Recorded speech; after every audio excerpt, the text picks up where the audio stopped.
வணக்கம். இன்னைக்கு நாம ராமலிங்க அடிகளார், அதாவது திருவருட் பிரகாச வள்ளலார் இருக்கார் இல்லையா, அவரோட வாழ்க்கை, குறிப்பா அவரோட போதனைகள் பத்தி கொஞ்சம் ஆழமா அலசலாம்னு இருக்கோம். ஆமா, வள்ளலார்னு அன்பா சொல்றோம். அவரோட சிந்தனைகள் ரொம்ப ஆழமானது. சரி, இதுக்கு நம்ம கிட்ட இருக்கிற ஆதாரங்கள் என்னன்னா, முக்கியமா அவரோட வாழ்க்கை வரலாறு, அப்புறம் அவரோட எழுத்துக்கள். ஆமா, முக்கியமா ஜீவகாருண்ய ஒழுக்கம், அதுக்கப்புறம் அவரோட கடைசி பேருரையான பெருபதேசம். இதோட ஆங்கில மொழிபெயர்ப்புகள் நமக்கு கிடைச்சிருக்கு. இந்த உரையாடல்ல நம்ம என்ன பார்க்க போறோம்னா, இந்த ஆதாரங்களை வச்சு வள்ளலார் என்னென்ன முக்கியமா சொன்னார், அதாவது கருணை, கடவுளோட தன்மை, அப்புறம் அந்த மரணமில்லா பெருவாழ்வுக்கான வழின்னு சொல்றாரே, அதெல்லாம் என்னன்னு புரிஞ்சுக்க முயற்சி பண்ணலாம். நிச்சயமா. அவர் சொன்னாரே, சாகா கல்வின்னு ஒரு கருத்து, இல்ல ஜீவகாருண்யமே மோட்ச வீட்டின் திறவுகோல் அப்படின்னு. அதெல்லாம் நம்மள ரொம்ப யோசிக்க வைக்கும்ல. ஆமா ஆமா, ரொம்ப ஆழமான விஷயங்கள். வாங்க அத பத்தி விரிவா பேசுவோம். சரி, முதல்ல வள்ளலாரோட வாழ்க்கையை கொஞ்சம் சுருக்கமா பார்த்துடலாம். அவர் 1823 சிதம்பரத்துக்கு பக்கத்துல மருதூர்ல பிறந்தார். ஆமா, அப்பா ராமையா பிள்ளை, அம்மா சின்னம்மை. ஒரு கதை கூட சொல்லுவாங்க இல்லையா, அவர் பிறக்கிறதுக்கு முன்னாடியே. ஆமா, சிவன் ஒரு சன்னியாசி மாதிரி வேஷத்துல சின்னம்மைக்கு ஆசீர்வாதம் பண்ணினதா சொல்வாங்க. உலகத்தோட துன்பத்தை போக்குற ஒரு ஞான குழந்தை பிறக்கும்னு சொன்னதா ஒரு நம்பிக்கை. வள்ளலாரே கூட அவரோட பாடல்ல சொல்லியிருக்கார் தானே, எதுக்காக இந்த உலகத்துக்கு வந்தேன்னு. அதேதான், அகத்தே கருத்து புறத்து விழுத்திருந்த உலகர் அனைவரையும் அந்த பாட்டுல கெட்ட எண்ணம் உள்ளவங்களை திருத்தி சன்மார்க்க சங்கத்துல சேர்த்து இங்கேயே பேரின்பம் அடைய வைக்கிறது தான் என் நோக்கம்னு சொல்றார். அப்படியா? சரி, அப்புறம் அந்த சின்ன வயசுலயே 5 மாச குழந்தையா இருந்தப்ப ஆங்களா, சிதம்பரத்துல நடராஜர் தரிசனத்துல அந்த சிதம்பர ரகசியம்னு சொல்றாங்கல்ல, அந்த ஞான ஆகாசத்தை உணர்ந்துகிட்டதா சொல்றாங்க. சித்துனா ஞானம், அம்பரம்னா ஆகாசம், ஞான வெளி. ஆனா படிப்புல பெருசா நாட்டம் இல்ல போல. ஆமா, முறையான பள்ளிக்கல்வி இல்ல. ஆனா இறைவனோட அருளாலேயே தனக்கு ஞானம் கிடைச்சதுன்னு அவரே சொல்றார். ஓதாது உணர்ந்திட ஒளி அளித்துன்னு. இது அவரோட அண்ணன் சபாபதிக்கு கோபத்தை உண்டாக்குச்சு. அதனால வீட்டை விட்டு கொஞ்ச காலம் வெளியில இருந்திருக்காரு இல்லையா, அப்பதான் கந்தக்கோட்டத்துல. ஆமா, கந்தக்கோட்டை முருகன் மேல அருமையான பாடல்கள்லாம் அப்பதான் பாடினார். அப்புறம் அண்ணியோட வேண்டுதலுக்கு இணங்கி வீட்டுக்குள்ளேயே ஒரு தனி அறையில தியானம் பண்ணும்போது கண்ணாடியில திருத்தணிகை முருகனை கண்டதா சொல்றார். ஒரு தடவை அவரோட அண்ணனுக்கு உடம்பு சரியில்லாதப்போ இவர் தானே சொற்பொழிவு பண்ணாரு. ஆமா, திருஞான சம்பந்தரோட வாழ்க்கை பத்தி பேசினார். கேட்டவங்க எல்லாரும் அப்படியே அசந்து போயிட்டாங்க. அப்பதான் அவரோட அண்ணனுக்கே தம்பியோட அந்த தெய்வீக ஆற்றல் புரிஞ்சுது. 9 வயசுலயே இறையருள் கிடைச்சிடுச்சுன்னு சொல்றார் போல. அவரே சொல்றார், என்னை ஆண்டாறு மூண்டாண்டில் ஆண்டு கொண்ட அருட்கடலே அப்படின்னு. 12 வயசுல அவரோட ஞான வாழ்க்கை ஆரம்பிச்சதா குறிப்புகள் இருக்கு. அப்புறம் சென்னையில இருந்து கொஞ்சம் அமைதியான இடம் தேடி கருங்குழிக்கு போனார். ஆமா, 1858ல கருங்குழிக்கு போய்க்கார். அங்கதான் அவரோட முக்கியமான பொதுப்பணிகள் ஆரம்பிக்குது. சொல்லுங்க. 1865ல சமரச சுத்த சன்மார்க்க சத்திய சங்கம் ஆரம்பிச்சார். எதுக்குன்னா அந்த சாகா வாழ்வு, பேரின்பம் பத்தின உண்மைகளை மக்களுக்கு சொல்றதுக்கு. அதுக்கப்புறம் 1867ல வடலூர்ல சத்திய தர்மசாலை, பசித்தோருக்கு உணவு. அவர் ஏத்தன அடுப்பு இன்னைக்கும் எரிஞ்சிட்டு இருக்குங்கிறது அது ஒரு பெரிய விஷயம் இல்லையா? நிச்சயமா, அது அவரோட ஜீவகாருண்ய கொள்கையோட நேரடி செயல் வடிவம். அப்புறம் அந்த சத்திய ஞான சபை 1872ல. ஆமா, வடலூர்ல அது ஒரு எண்கோண வடிவத்துல இருக்கும். இறைவன் ஜோதி வடிவானவர் அப்படிங்கறத காட்டுறதுக்காக அதை அமைச்சார். அங்க 7 திரைங்க இருக்கும். அது நம்மளோட ஆன்ம ஒளியை மறைக்கிற மாயைகள்னு சொல்றார். சரி சரி. அப்புறம் 1873ல மேட்டுக்குப்பம் சித்தி வளாகத்துல அந்த கொடி ஏத்துனது, மஞ்சள் வெள்ள கொடி. ஆமா, சன்மார்க்க கொடி. அது சன்மார்க்க யுகத்தோட தொடக்கம்னு சொன்னார். அப்போதான் அந்த ரொம்ப முக்கியமான பெருபதேச முறையை நிகழ்த்தினார். அதை பத்தி நாம கண்டிப்பா விரிவா பேசணும். கண்டிப்பா. கடைசியா 1874 ஜனவரி 30. ஆமா, சித்தி வளாகத்துல அவரோட அறைக்குள்ள போய் கதவை வெளியிருந்து மூட சொல்லிட்டார். நான் இந்த உடம்புல இருக்கேன், இனி எல்லா உடம்புலயும் புகுவேன்னு சொல்லிட்டு மறைஞ்சிட்டார்னு நம்பப்படுது. அவர் மரணமில்லா நிலை அடைஞ்சு இறைவனோட ஜோதியில கலந்துட்டாருன்னு ஒரு நம்பிக்கை. ஆமா, அப்போ இந்த மாவட்ட ஆட்சியர் கூட ஜே.ஹெச். காஸ்டன் அவரோட அரசாணை குறிப்பில இதை பதிவு செஞ்சிருக்கார். ஓகே, இப்போ வள்ளலாரோட மிக முக்கியமான மையமான கொள்கைன்னு சொல்லலாம் ஜீவகாருண்ய ஒழுக்கம். அதை பத்தி கொஞ்சம் ஆழமா பார்க்கலாமா? இதுதான் அவரோட தத்துவத்துக்கே அடித்தள மாதிரி இல்ல? நிச்சயமா நிச்சயமா. அதோட சாரம் சில வரிகள்ல அடங்கிடும். ஒன்னு, ஜீவகாருண்யமே கடவுள் வழிபாடு. இன்னொன்னு, ஜீவகாருண்யமே மோட்ச வீட்டின் திறவுகோல். அப்புறம் அந்த ஆன்மநேய உரிமைப்பாட்டுரிமை. ஆமா, அதாவது எல்லா உயிரையும் தன்னோட உயிர் மாதிரி நினைக்கிற அந்த உரிமை. சரி, இந்த ஆன்மாவோட பயன் என்ன? எதுக்கு இந்த ஆன்மா இருக்கு? வள்ளலார் என்ன சொல்றாரு? கடவுளோட அந்த முழுமையான இயற்கை இன்பத்தை அடையறதுக்கு, அடைஞ்சு ஒரு ஒப்பற்ற பெருவாழ்வு, மரணமில்லா பெருவாழ்வு வாழறதுக்கு. இதுதான் ஆன்மாவோட நோக்கம். ஆனா இது அடையறது எப்படி? அதுக்கு ஒரே வழி கடவுளோட அருள் மட்டும்தான். சரி, அந்த அருளை எப்படி பெறுறது? இங்கதான் வள்ளலார் வித்தியாசப்படுறாரு இல்லையா? கரெக்ட். அவர் என்ன சொல்றாருன்னா, ஜீவகாருண்யத்தால மட்டும்தான் அந்த அருளை பெற முடியும், வேற எந்த வழியிலையும் ஒரு துளி கூட பெற முடியாதுன்னு ரொம்ப உறுதியா சொல்றார். இது ரொம்ப அழுத்தமான கூற்று. இதுக்கு என்ன லாஜிக் சொல்றார்? ரொம்ப எளிமையான ஆனா ஆழமான லாஜிக். அருள்ங்கிறது என்ன? கடவுளோட இயல்பு, அதாவது அவரோட கருணை இல்லையா? ஜீவகாருண்யம்ங்கிறது என்ன? ஆன்மாவோட இயல்பு, அதாவது ஆன்மாவோட இரக்கம். சரி, அப்போ ஆன்மாவோட இயல்பான இரக்கத்தை வெளிப்படுத்தினா கடவுளோட இயல்பான கருணைய, அதாவது அருளை நாம அடைய முடியும். ரெண்டும் ஒரே தன்மையுடையது, ஒண்ணுக்கொன்னு தொடர்பு படுத்துறார். அப்போ ஜீவகாருண்ய ஒழுக்கம்னா சிம்பிளா மத்த உயிர்களோட துன்பத்தை பார்த்து நம்ம ஆன்மா உருகிறது, அந்த உருகிற தன்மையை ஒரு வழிபாடு மாதிரி கொண்டு வாழ்றது. அதுதான். எப்ப இந்த உருக்கம் வரும்? மத்த உயிர்கள் பசியாலேயோ தாகத்தாலேயோ நோயிலையோ வறுமை பயம் கொலை இந்த மாதிரி துன்பத்தால வாடுறத பார்க்கும்போதோ கேட்கும் போதோ இல்ல தெரிஞ்சுக்கும் போதோ இந்த உருக்கம் தானா வரும்னு சொல்றார். இதையே இயற்கையா வருதுன்னு சொல்றாரு. ஏன்னா எல்லா உயிர்களும் கடவுளால ஒரே மாதிரி ஒரே உரிமையோட படைக்கப்பட்டிருக்கு. ஒரு சகோதரத்துவ உரிமை இருக்கு. அதனால ஒரு உயிருக்கு துன்பம்னா இன்னொன்னுக்கு வலிக்கும், ஆன்மா தானா இறங்கும். இது இயற்கையான உரிமைங்கிறாரு. ஆனா சில பேர் ரொம்ப கல் நெஞ்சமா இருக்காங்களே, அவங்களுக்கு இந்த உரிமை இல்லையா? அவங்களுக்கு ஏன் இறக்கம் வர மாட்டேங்குது? நல்ல கேள்வி. வள்ளலார் அதுக்கும் பதில் சொல்றாரு. அவங்களுக்கும் அந்த உரிமை இருக்கு. ஆனா துன்பப்படுறவங்க நம்ம சகோதரங்கன்னு தெரிஞ்சுக்கிற அந்த ஆன்மா அறிவுன்னு ஒரு கண் இருக்கான். ஓஹோ. அந்த கண் பொய்மை, அதாவது அசத்தியம்ங்கிற ஒரு நோயால மறைஞ்சு போச்சாம். அதனால கருணை வெளிப்பட மாட்டேங்குது. நம்ம மனசு மாதிரி இருக்கிற மத்த கருவிகளும் உண்மையை மறைக்குதான். இன்னொரு கேள்வி, துன்பம்ங்கிறது மனசு இந்திரியங்களோட அனுபவம் தானே, ஆன்மாவுக்கு இல்லையே. அப்ப ஜீவகாருண்யத்தால ஆன்மாவுக்கு என்ன பயன்னு கேட்கலாம்ல. இதுக்கும் வள்ளலார் ஒரு அழகான உதாரணம் சொல்றாரு. ஆன்மா இல்லாம மனசு மாதிரி இருக்கிற கருவிகளுக்கு அறிவு கிடையாது. அது ஜடம். சரி. மண்ணால கட்டின வீட்ல இருக்கிறவர் தான் சந்தோஷத்தையோ துக்கத்தையோ உணர்வாரு. வீடு உணர முடியாது இல்லையா? ஆமா. அது மாதிரி அழுக்கான கண்ணாடி வழியா பார்க்கும்போது கண்ணாடி அழாது, நம்ம கண் தானே அழுவுது. அதனால அனுபவிக்கிறது ஆன்மாதான், கருவிகள் அதுக்கு துணை செய்யுது. அவ்வளவுதான். ஓகே, சரி. நிறைய பேர் பசி நோயின்னு கஷ்டப்படுறாங்களே, அதுக்கு என்ன காரணம் சொல்றாரு? முற்பிறவிகள்ல ஜீவகாருண்யம் இல்லாம ரொம்ப கொடிய வழிகள்ல வாழ்ந்ததோட விளைவுதான் அது. அதனால கடவுளோட ஆணைப்படி இந்த பிறவியில துன்பப்படுறாங்கன்னு சொல்றாரு. முற்புரை பத்தி பேசும்போது அந்த வாடகை வீடு உதாரணம் சொல்றாரு இல்லையா? ஆமா. சுருக்கமா சொன்னா, ஒரு வாடகை வீட்டுக்கு வந்தவன் இதுக்கு முன்னாடியும் ஏதோ ஒரு வாடகை வீட்ல இருந்திருப்பான். இந்த வீட்லயும் பிரச்சனைனா அடுத்த வீட்டுக்கு போவான். அதே மாதிரிதான் உணவுங்கிற வாடகைய கொடுத்து இந்த உடம்புல வாழ்ற உயிர் இதுக்கு முன்னாடியும் ஒரு உடம்புல வாழ்ந்திருக்கும். இதுல பிரச்சனைனா அடுத்த உடம்புக்கு போகும். பாவ புண்ணியமும் கூடவே வரும்னு சொல்றார். இது ஒரு முக்கியமான கேள்வி கொண்டு வருது. கடவுளோட ஆணைப்படிதான் அவங்க கஷ்டப்படுறாங்கன்னா, நாம போய் அவங்களுக்கு உதவி செஞ்சா அது கடவுளோட கட்டளையை மீறி மாதிரி ஆகாதா? இது நிறைய பேருக்கு தோணும். இதுக்கு வள்ளலார் ரொம்ப தெளிவா ஒரு அருமையான ஓமையோட பதில் சொல்றார். அரசன், குற்றவாளி, அப்புறம் வேலையிலிருந்து நீக்கப்பட்ட சேவகன் ஓமை. சொல்லுங்க. அரசன் எவ்வளவு பெரிய குற்றவாளியா இருந்தாலும் ஜெயில அவனுக்கு சாப்பாடு போடுவான் இல்லையா? அது மாதிரி கடவுளும் பாவிகளுக்கும் ஏதோ ஒரு வழியில உணவு கிடைக்க வழி செய்வார். சரி. ஆனா ஒரு சின்ன தப்பு செஞ்ச சேவகனை அரசன் என்ன பண்ணுவான்? வேலையை விட்டு நீக்கி நீ போய் திருந்தி வான்னு வேற இடத்துக்கு அனுப்பி வைப்பான். அப்படி போனவ பசியால கஷ்டப்படும் போது யாராவது இறக்கப்பட்டு அவனுக்கு சாப்பாடு போட்டா அரசன் கோவப்படுவானா? மாட்டான், சந்தோஷப்படுவான், பாராட்டுவான். ஆமா, அது மாதிரிதான் கடவுளும் சின்ன சின்ன குற்றம் செஞ்சவங்களை திருந்துறதுக்காக இந்த உலக இன்பத்தை அனுபவிக்க விடாம அறிவு பெறணும்னு வேற உடம்புல பிறக்க வைக்கிறார். அவங்க பசியால வாடும்போது நாம இறக்கப்பட்டு உணவளிச்சா கடவுள் கோவப்பட மாட்டார். அவங்கள கருணையாளர்கள்னு சொல்லி இன்னும் ஆசீர்வதிப்பார். அதனால ஜீவகாருண்யம் காட்டுறது கடவுளோட விருப்பத்துக்கு ஏத்ததுதான். அப்போ ஜீவகாருண்யம் தான் உலக ஒழுக்கத்துக்கும் தேவலோக ஒழுக்கத்துக்கும் கூட அடிப்படைன்னு சொல்றாரு. அதேதான். கருணை இல்லன்னா பொறாம அதிகமாகி பலவீனமானவங்களோட ஒழுக்கம் அழியும். அப்புறம் பலமானவங்களோட ஒழுக்கமும் கெட்டு போகும். இது உலக ஒழுக்கம். தேவலோக ஒழுக்கம். கருணை இல்லன்னா அருள் கிடைக்காது. அருள் இல்லன்னா தெய்வீக நிலை இல்ல, முக்தி இன்பம் இல்ல. அப்போ தேவலோக ஒழுக்கமும் இல்ல. அதனால ரெண்டு உலக ஒழுக்கத்துக்கோ கருணை தான் ஆதாரம். இந்த ஜீவகாருண்யத்திலையும் வகை சொல்றாரு இல்லையா? அபரம் பரம்னு. ஆமா, சுருக்கமா சொன்னா ஆசை நோய் மாதிரி மத்த துன்பங்களை போக்குறது அபரம். இதனால இந்த உலகத்துல நல்லா இருக்கலாம்.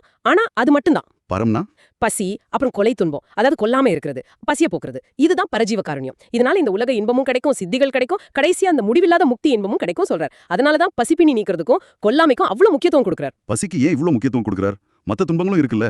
அவர் என்ன சொல்றாருன்னா, பசியோட கொடுமை இருக்கே அது மத்த எல்லா துன்பத்தையும் மறக்கடிச்சிடும்.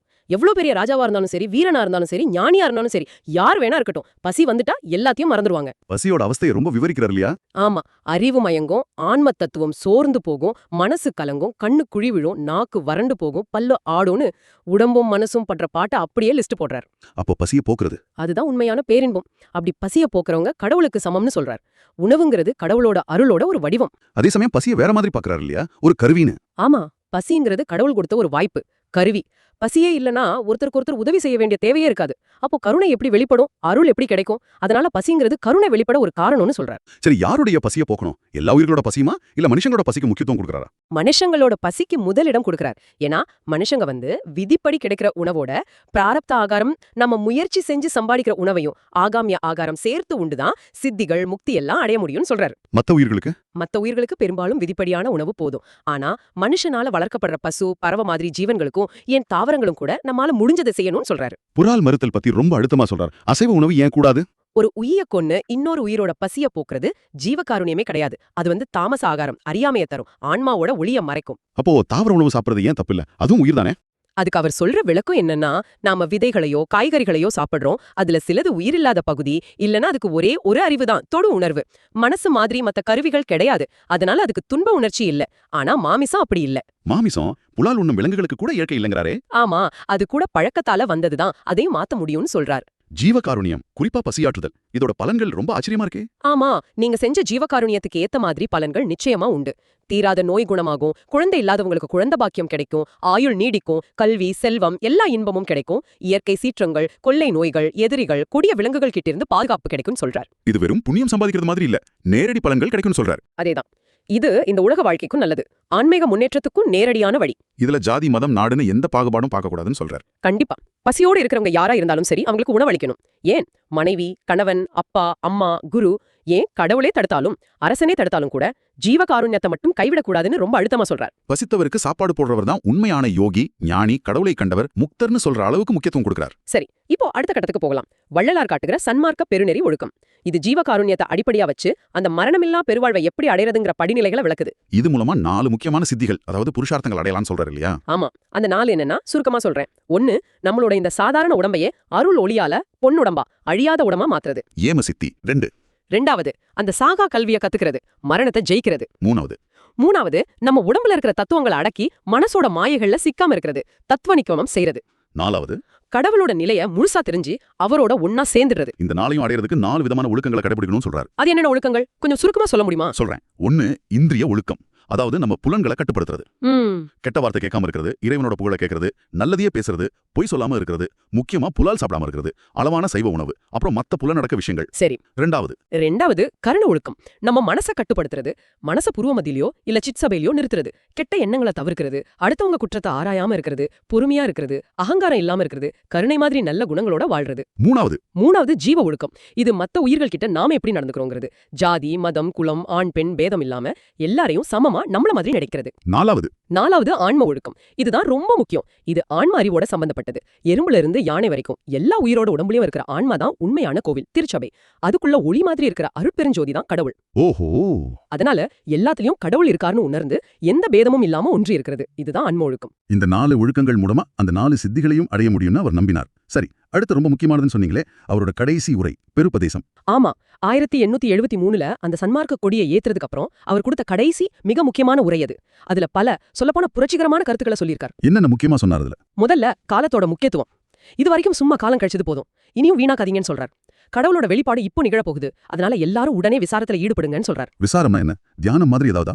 பக்தி மார்க்கத்துல இது எப்படி வருது? இது சாதாரண உலக விஷயம் பத்தின விசாரம் இல்ல, கடவுள் பத்தின, பரம்பொருள் பத்தின உண்மையான தேடல், ஆன்மீக ஆய்வு. வீணா நீக்கம், சாரம்னா துக்கம் கேடு, அப்போ விசாரம்னா துக்கத்தை நீக்கிறதுக்கான வழி. இது எதுக்கு தேவை? நம்ம ஆன்மாவை ஒரு திரை மறைச்சிட்டு இருக்கான், அறியாமை திரை, அசுத்தமாயை. அதை நீக்கிறதுக்கு இந்த விசாரத்தால வர்ற ஒரு ஆன்மீக உஷ்ணம் தேவைன்னு சொல்றார். இது சாதாரண பக்தி முறைகளை விட ரொம்ப சக்தி வாய்ந்ததுன்னு அவர் கருத்து. முயற்சி செஞ்சா என்ன கிடைக்கும், செய்யலைனா என்ன ஆகும்னு சொல்றாரு. இப்போ கடவுளோட வெளிப்பாடு நடக்க போகுது. அப்போ இப்போ முயற்சி செய்யாதவங்களுக்கும் ஒரு திரை, கீழ்த்திரை, அசுத்தமாயை நீங்கும். அதனால அவங்க ஓரளவுக்கு நல்லவங்க ஆகலாம். ஆனா முழு பயனையும், அதாவது சித்திகள், ஐந்தொழில் செய்யற சக்தி, இதெல்லாம் அடைய முடியாது. அப்போ இப்போ முயற்சி செஞ்சா, இப்போதே முயற்சி செஞ்சு தீவிரமா விசாரம் செஞ்சா மேல இருக்கிற திரையும் சுத்தமாயை நீங்கி அந்த முழுமையான பேரின்ப நிலையை அடையலான்னு சொல்றாரு. அதனால காலத்தை வீணாக்காதீங்கன்னு சொல்றாரு. வேதங்கள், ஆகமங்கள், புராணங்கள் பத்தி அவர் சொன்ன கருத்து நிறைய பேருக்கு கொஞ்சம் அதிர்ச்சியா இருக்குமே. ஆமா, ரொம்ப தைரியமா சொல்றார்.